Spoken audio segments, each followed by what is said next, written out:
Olá, meus amores, bom dia. Espero que todos estejam bem, né? E hoje nós vamos fazer uma pequena revisão do que nós estudamos no nosso segundo bimestre, tá bom? Então, como de início, nós vamos ter os pronomes, revisão.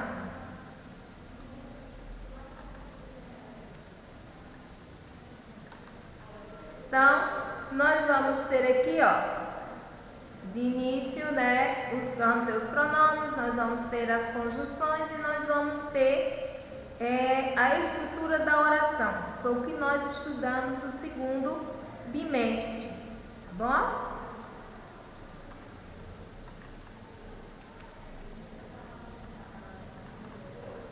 Então, nós vamos rever aqui que os pronomes, eles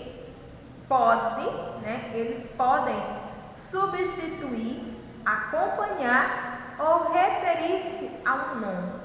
Então, para a nossa prova, nós vamos ter alguns pronomes, né, que são interessantes na hora da produção de um texto, ou até mesmo no momento de uma fala. Então, os pronomes pessoais são aqueles que indicam as três pessoas do discurso: o eu, o tu, o ele. As três pessoas do discurso, né? Eu, tu e ele. E nós vamos ter o nós, o vós e o eles, certo?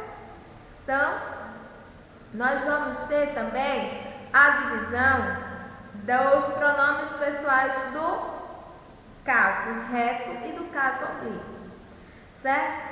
As pessoas do caso reto, de acordo com a gramática, o eu, o tu, você ou vocês, ele, elas, nós e vós, certo? Nós vamos ter, certo, dentro da gramática, eles exercendo a função de sujeito da oração, certo? Aí você olha para mim e diz: professora, por que você colocou esse tu? Na gramática pede esse tu? Olha, de acordo com a nossa apostila, o tu nós não utilizamos no nosso dia a dia, né? Porque achamos difícil a conjugação verbal. Não sei se é se tu vai ou se é se tu vais, né? Se é tu vai fulano para a festinha hoje ou tu vais fulano para a festa hoje, né? Então, aí a gente usa o você. Nós utilizamos você, né?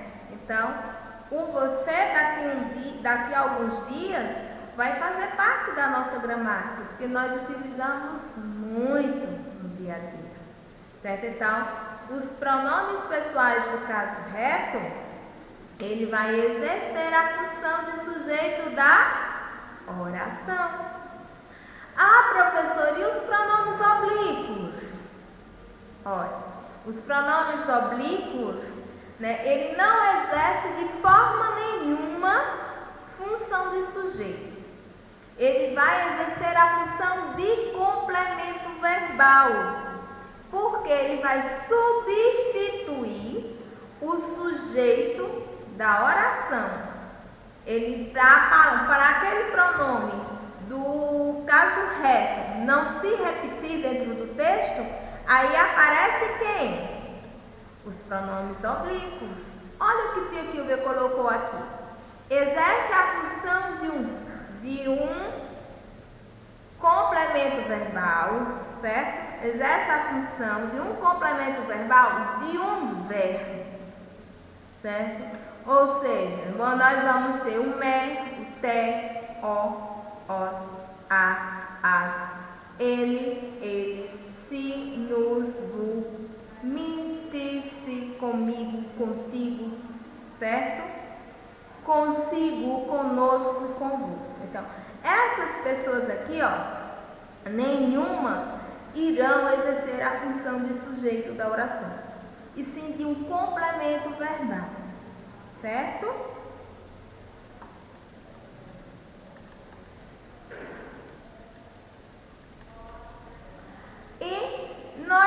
vamos ter os pronomes possessivos, como o próprio nome diz, né?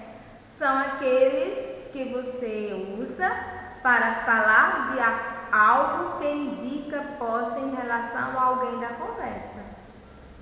Este livro é meu. Então, o livro, né, de quem é esse livro? É meu. Meu está se referindo a quem? A um pronome possessivo referente a um pronome pessoal do caso reto. Eu. De quem é o livro? De tia Gilbert. Então, ó, meu, meus, teu, teus, minha, minhas, vós, vos, sua, suas, nossos, nossas, vossa e vossas. Então, vocês observem bem direitinho o que está acontecendo na nossa aula. E nós vamos ter os pronomes indefinidos. Esses pronomes indefinidos nós utilizamos muito no dia a dia, né? São esses pronomes que muitas vezes nós utilizamos quando nós queremos utilizar alguma indiretazinha, né? Ou em casa, ou na escola, ou na calçada. Então, esses pronomes indefinidos, certo? Eles referem-se sempre à terceira pessoa gramatical, indicando algo ou alguém é considerado de forma indeterminada e imprecisa. Ou seja, às vezes nós estamos na sala de aula e diz: tia, alguém pegou. Aí o dedinho faz desse assim, ó. Alguém pegou, tia, ó, minha caneta, né? Uma diretazinha, uma indireta como quem não quer nada, só apunhalando o coleguinha. Então, nós utilizamos muito. Então, quais são esses pronomes indefinidos? Algum, alguns, alguma, algumas, nenhum, nenhuns, nenhumas, todo, todas, muito e muitos, pouco, poucos, vários, várias, tanto, tantas, quanto, quantas, alguém, ninguém, tudo e nada. Se você observar, a maioria dos pronomes, né, eles são flexíveis, ou seja, ele tem o singular e o plural. Em alguns pronomes indefinidos, nós não temos essa flexibilidade do plural. Se você observar, ó, alguém, ninguém, tudo e nada, certo? Ele não tem a pluralidade, tá bom? Então, nós vamos ver. Eita, tia Kilber falou que os pronomes indefinidos, ele faz referência à terceira pessoa gramatical. E ela deu uma dicasinha para nós. O pronome indefinido é quando eu quero fazer uma indiretazinha. Ela deu até exemplo, né? Quando a gente utiliza isso, certo?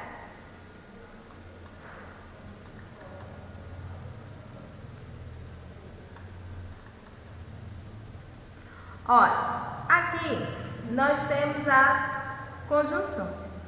Essas conjunções, essas conjunções estão dentro de um texto da crônica, lá na página 44 da apostila, certo?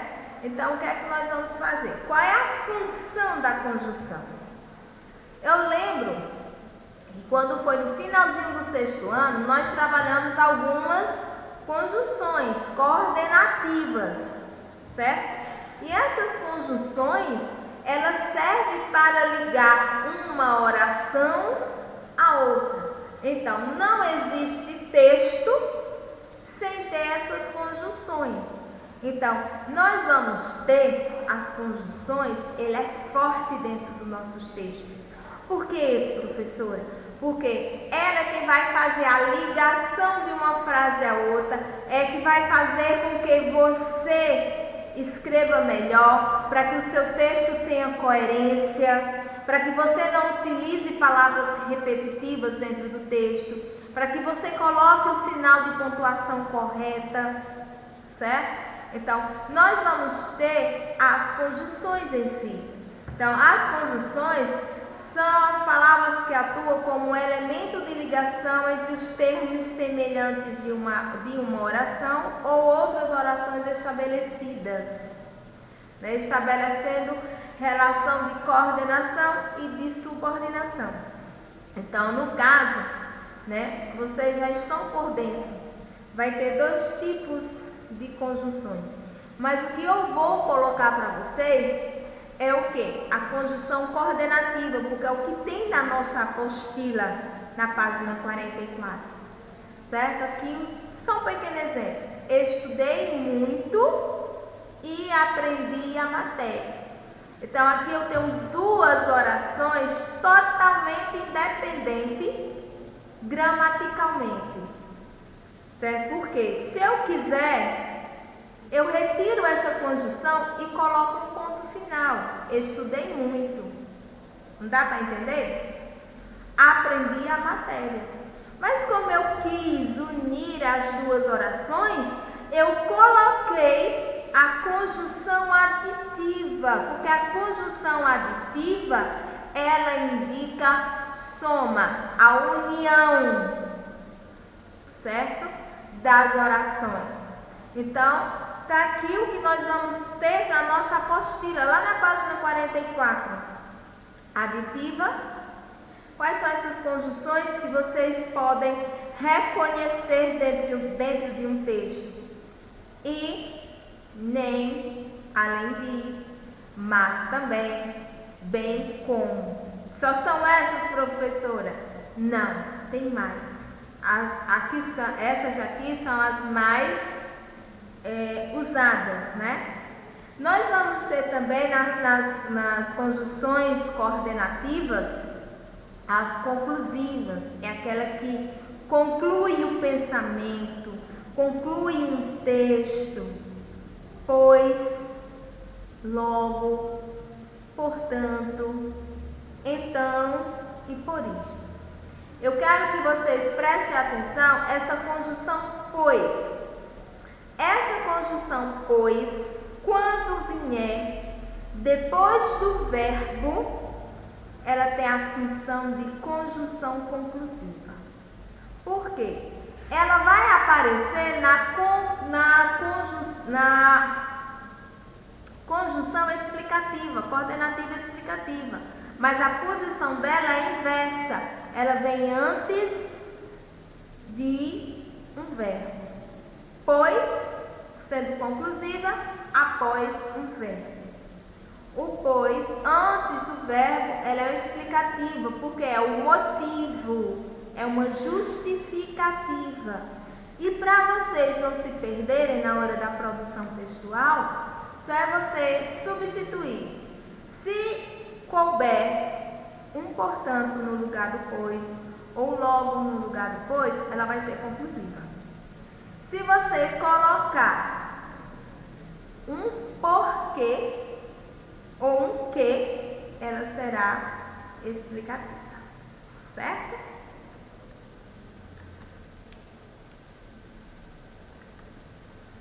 E nós vamos ter aqui, né, que eu lembro também que nós trabalhamos no iniciozinho do nosso 7º ano e também já no finalzinho do 6º ano. Do 6º para o 7º ano nós estudamos a organização da oração, a estrutura da oração, certo? Então, a estrutura da oração é a ordem da oração. E nós, até o 6º ano, até o finalzinho do 6º ano, nós trabalhamos a ordem direta, né, até setembro, mais ou menos, e depois nós demos início à ordem indireta, né? Então, nós vamos ter aqui, ó, a oração é a estrutura em 2 grandes blocos. Lembram lá que foi falado que tem o bloco do sintagma nominal e o bloco do sintagma verbal, os quais correspondem, respectivamente, ao sujeito da oração e ao predicado. Quando se fala sintagma nominal, nós estamos falando do sujeito da oração. É justamente a disposição do sujeito que determina a ordem dos elementos essenciais da oração, ao qual pode ser direta ou indireta. Então, nós vamos ter aqui a ordem direta, a estrutura sempre vai ser sujeito mais verbo mais complemento. Então, nós vamos ter aqui, sujeito, aquele ou aquilo sobre quem se diz algo. Não sei se vocês vão lembrar, mas quando eu estava em sala de aula juntamente com vocês, eu dizia sempre aqui que o sujeito, ele pratica ação. É aquele menino bem danado que dá o bote e esconde a unha. Já o predicado, eu falei para vocês que é o fuxiqueiro, certo? É o fuxiqueiro que vai dizer tudo que o sujeito fez, certo? O sujeito tenta se esconder, mas o predicado não deixa ele se esconder. Então, o que é que vai acontecer? O sujeito, ele vai praticar uma ação e dentro dessa oração vai ter um fuxiqueiro. Lembra que na sala de aula eu falei da seguinte maneira? Que sempre quem tem irmão mais novo ou mais velho sempre tem essa posição de um entregar o outro, pois isso ocorre aqui nessa estrutura da oração, entre o sujeito e o predicado. É o que se diz em relação ao sujeito, então ele sempre vai ter essa função de ser o fuxiqueiro. Complemento tem como núcleo um verbo ou uma locução verbal, ou seja, quem vai ser o núcleo do predicado verbal? Ou um verbo ou uma locução verbal, que são dois verbos juntos na função de um só. Dê atenção às crianças, né? Então, vamos ver aqui. As crianças precisam de atenção. Se você observar, as crianças é o sujeito. Precisam de atenção é o predicado. Eu vou ter o sintagma nominal, as crianças exercendo a função de sujeito. Precisam de atenção, predicado verbal. Agora, de atenção é o complemento do verbo. Então, tá aqui, sujeito mais verbo mais complemento. Agora, de atenção, as crianças precisam. Então, olha aqui, de atenção é o complemento.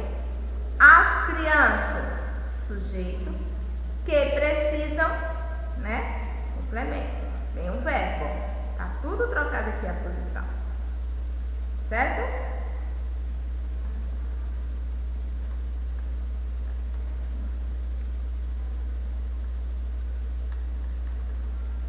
Obrigada pela atenção de vocês. Espero que vocês tenham gostado dessa revisão e até a nossa próxima aula, se Deus quiser.